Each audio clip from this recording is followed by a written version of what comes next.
গেল বৃহস্পতিবার কুয়েতের ধর্ম মন্ত্রণালয়ের আয়োজনে শুরু হয় ১৩তম বিশ্ব হিফজুল কুরআন প্রতিযোগিতা। এতে অংশ নিয়েছিলেন বাংলাদেশের বিশ্বজয়ী হাফেজ সালেহ আহমেদ তাকরিম, হাফেজ আনাস মাহফুজ এবং কারি আবু জর গিফারি। কুয়েতে অনুষ্ঠিত ১৩তম আন্তর্জাতিক হিফজুল কুরআন প্রতিযোগিতায় প্রথম স্থান অর্জন করেছেন বাংলাদেশের হাফেজ আনাস মাহফুজ। ৮ থেকে ১২ বছরের শিশু হাফেজদের গ্রুপে প্রথম হয়েছেন তিনি।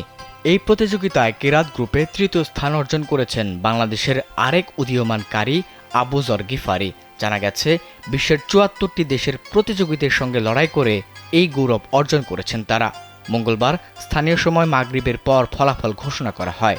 কুয়েতের ক্রাউন প্লাজায় ৩টি ভিন্ন ভিন্ন গ্রুপে অনুষ্ঠিত হয়েছে এই প্রতিযোগিতা। বাংলাদেশের একমাত্র মাল্টিন্যাশনাল টাইলস ব্র্যান্ড আরএকে সিরামিক্স। শ্রেষ্ঠত্ব অর্জন করা হাফেজ আনাস মাহফুজের গ্রামের বাড়ি গোপালগঞ্জ জেলায়। তিনি রাজধানীর মিরপুরের মারকাজু ফয়জুল কুরআন আল ইসলামী ঢাকার কৃতি শিক্ষার্থী।